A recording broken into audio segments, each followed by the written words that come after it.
Hey, how are you, collective? Let me tell you something before we start. I'm going to speak to you as collective, not as a man, not as a woman, no label at all, because what I'm about to share today isn't theory. It's not something I read and I'm coming here to repeat to you. It's something I lived in my own flesh over the last 2 years of my life, and I'm going to tell you all of it without editing out the uncomfortable parts, because I think if you're listening to this right now, it's because maybe you're going through something similar, or you already went through it and never had the words to name it. It has a name, what I'm about to tell you. Mystics called it the dark night of the soul, and it's not a pretty metaphor. It's real, and it can hurt more than anyone ever warns you. Stay with me. It all started 2 years ago with the end of a friendship that meant a lot to me. I'm not going to tell you the details of that relationship because that's not what matters. What matters is what that person meant to me without me even looking for it. She was a mirror, and when I say mirror, I mean a full mirror. I didn't just see in her what I wanted to see of myself. I saw my patterns. I saw my mistakes. I saw wounds I'd been carrying without even knowing I had them. I saw both sides of me.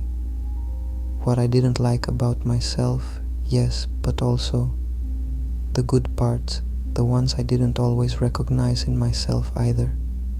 This happens way more often than people think. Some people come into your life not to stay forever, but to show you something that can only be seen reflected in another person. Psychology calls it projection. We place outside, in the other person, parts of ourselves we haven't looked at directly. And when that relationship breaks, you don't just lose the person, you lose the mirror, and suddenly you're left alone with everything you saw reflected, with no one but yourself to hold it. That's where it all began.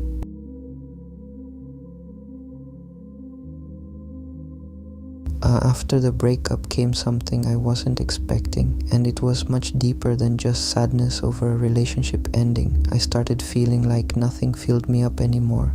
Nothing fit.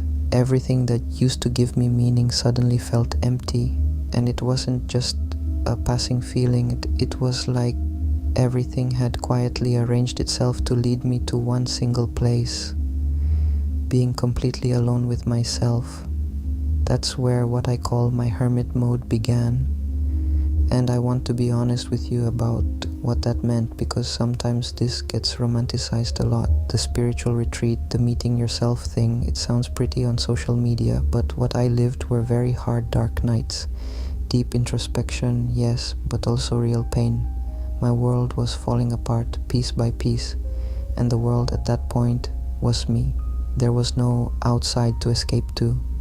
No distraction worked, because the collapse wasn't happening out there. It was happening inside. My finances fell apart. My health fell apart. My mind spiraled out of control. My emotions spiraled out of control. I cried without being able to stop. I had so much going on in my head I didn't even know where to start untangling it, and I went through real episodes of depression and anxiety. I'm not saying that as a figure of speech. I'm saying it because that's exactly what it was, and I want to name it with the weight it carried. Because I know if you're living through this right now, you need to hear someone say it without softening it. Science today understands fairly well why this happens. When a person goes through a loss of meaning this profound, the nervous system enters a constant state of alert. The body interprets that existential emptiness almost like a physical threat. That's why your heart races for no apparent reason, why your chest tightens, why your body shakes even when your mind can't find words to explain what's happening. You're not crazy if this happens to you. It's your entire system, not just your mind, reacting to a real collapse. Here I want to tell you something almost no one mentions when they talk about these processes, because they usually focus only on the mental and emotional side. But in my case, my body went through its own collapse too. I've been on hormone replacement therapy for 4 years. 4 years following it exactly as it should be, with zero imbalance, and suddenly, in the middle of this whole crisis, my hormones became imbalanced for the first time in all that time. Not because of any neglect on my part, because of the sheer intensity of everything I was living through. And that imbalance made the depression and anxiety I was already carrying even more intense. There's a real explanation for this. It's not coincidence or exaggeration. The hormonal system and the emotional system are deeply connected. Sustained psychological stress over months can directly alter the body's hormone production. It's not all in your head. It's that your head and your body were never separate, and when one collapses, the other feels it. I ended up having anxiety attacks right in the middle of my shifts at work. I work at a convenience store in a small town. The constant noise, the steady flow of people, the non-stop movement of the day, it all started to suffocate me. The panic attacks would hit without warning, and more than once I had to run to the bathroom just to pull myself together before anyone noticed what was happening. Eventually I realized I couldn't keep living like that. So I made a very deliberate decision to protect myself. I asked for a permanent night shift, and here's where something happened that I want to describe carefully, because it was one of the strangest, most profound experiences of this whole process. Working nights in a small town. Picture the scene. The lights go out, the social noise, the people, the movement of the day, and the universe turns on. My emotions, my mind, everything would switch on, right as everything outside switched off. There's something about that specific kind of silence. Not peaceful silence, but the silence of an entire town asleep while you're the only one awake, that leaves you with absolutely nowhere to hide from yourself.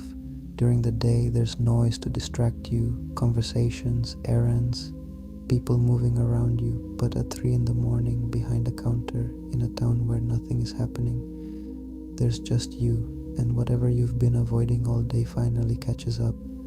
That's exactly what happened to me. The outside world went quiet and my inside world got loud. Thoughts I could distract myself from during the day would surface with full force at night. Emotions I'd pushed down would rise up with nothing left to hold them back. It felt at times like the night itself was giving my mind permission to finally say everything it had been holding in. When I'd get home to rest, I'd sleep during the day, and that's when what I understand as energetic recalibrations would begin. I'd feel my whole body vibrating, sudden temperature shifts, from hot to cold, and cold to hot, with no heat or cold in the room to explain it. It was mild weather, neither one nor the other. I'd wake up with the bed soaked in sweat, from my spine all the way up to my head. I went to medical checkups. Nothing came back. No marker, no clinical explanation. And here's where I want to talk to you, respectfully, about something many spiritual traditions have described for centuries, long before Western science had language for it. Intense energy processes that activate during deep consciousness transformations. Some yoga and tantra traditions call it a kundalini recalibration, an energy that when it awakens forcefully can produce exactly these symptoms: body vibration, sudden temperature shifts, intense sweating with no apparent cause. I'm not telling you this so you take it as absolute truth, or to replace a medical check, which I did myself too. I'm telling you because if something like this has happened to you too and the tests find nothing, I want you to know you're not alone, and that there are frameworks, both spiritual and within certain branches of transpersonal psychology, that do recognize these phenomena as part of deep awakening processes, And on top of all this, I felt a level of exhaustion I'd never felt before. Physical, emotional, mental, in excess. I had to stop going to the gym because my body simply couldn't. I slept way more than usual, and what surprised me most, even after my hormones went back into balance, the extreme exhaustion stayed. I kept sleeping too much, kept having no energy, even though the medical markers were already fine. And over time I understood something important there. The body sometimes keeps processing even after the physical cause has already been resolved. Not everything heals at the same pace. The mind can understand something in an instant, but the body needs its own time to fully let it go. And yes, I do feel there's a direct connection between those nights of vibrating and sweating and the process of letting go of who I used to be. It wasn't just my mind transforming, it was my whole body, actively participating, not just watching from the sidelines.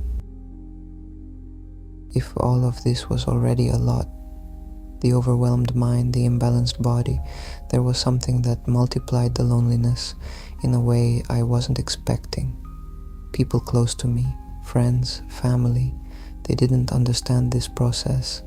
They called me intense, and that made me feel even more alone, right at the moment I needed to be understood the most. This happens more than people talk about. When you're going through a deep transformation, the people who knew you one way often don't have the framework to understand the version of you that's being born. And instead of curiosity, they respond with labels. You're overreacting, you're too intense. Just calm down already. Not because they don't love you. They simply don't have the tools to accompany something they themselves have never named or lived that way. And so the universe, God, or life, whatever you want to call it, conspired in a strange way. I ended up living alone. That's exactly when I went fully into hermit mode. And it was very hard because in that process I understood something. You can't learn any other way except by living it. No one could save me but myself. Not as a negative thought of I'm alone in the world. As a truth that once you truly accept it, gives you your power back. As long as you're waiting for someone else to rescue you, you keep waiting. The moment you understand the work is yours, you start walking even if it's alone. In the middle of all this, I took refuge in reading self-help books, spirituality, deep psychology, and two sources marked me in a way I'm still integrating today. The first was the work of Carl Jung, his way of understanding the human psyche, the shadow, the process of individuation, the idea that whatever you don't make conscious ends up running your life from behind the scenes gave me a map. It didn't take away the pain, but it gave me language to understand why it hurt so much and where all that collapse was pointing. The second was a vision of Jesus that has nothing to do with the religious institution, but rather with the figure of the teacher, the human being who went through loneliness, misunderstanding from his own people, and still found meaning and purpose in the middle of it. That image, stripped of dogma, accompanied me through the hardest nights, as a reminder that extreme loneliness and being misunderstood by people close to you aren't signs that something's wrong with you. Sometimes they're part of the path of someone about to transform into something else. And there was something else that held me together, something that didn't come from any book. Art. For me, art has never been a hobby. It's a form of expression, a channel to get out what I'm carrying inside before it gets stuck in there. In the hardest moments of this dark night, I drew and painted. Not afterward, once I could process the experience a little. I drew right in the moment of the pain while I was feeling it. I drew myself several times in different moments of this process. Sometimes it was blood running down my face as if the pain couldn't stay inside anymore and had to force its way out. Other times it was cracked skin like dry earth with a tear falling. and I also drew some hope in the middle of all that. Flowers growing out of my own body, something alive growing even from there. Drawing became my way of releasing the pain without letting it stay trapped inside me, without needing to find the exact words to explain it. I had to unlearn so many things to be able to learn the new ones and integrate them, and that hurts too, because unlearning isn't just letting go of an idea. It's letting go of an entire way of being in the world that no longer serves you, even if for years it was the only one you knew. I want to close the personal part with something honest, because I don't want you to think this ended in a straight line toward complete healing. It hasn't been linear, it's been waves, moments where everything is wrong, then things get better, then everything falls apart again. And that over time creates something I also want to name: fear. Fear that even when things are going well, at any moment it could all come crashing down again. For now, I'm doing well. I've integrated a lot of what I learned in this process, but it would be dishonest to tell you there's not even a trace of that fear left. It's still there, sometimes quietly, reminding me that the process doesn't have a marked finish line. And I think that's also part of what you need to hear if you're in your own dark night right now. You don't have to reach a point where you never feel fear again to consider yourself healed. Healing isn't the absence of waves. It's learning to hold yourself a little better each time the next one comes.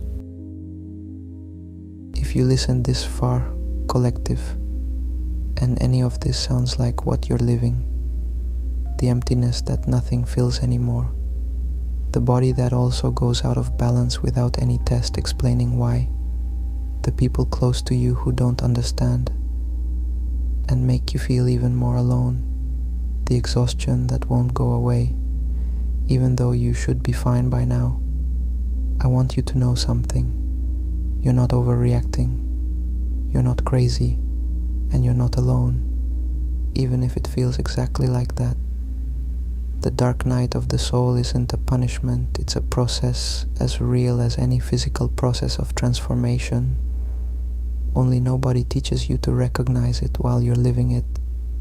And like every night, no matter how long and hard it is, it has a dawn. We don't know when. It's not linear, I already told you that, but it comes. If you're there right now, collective, you don't need to rush out of it or force an answer.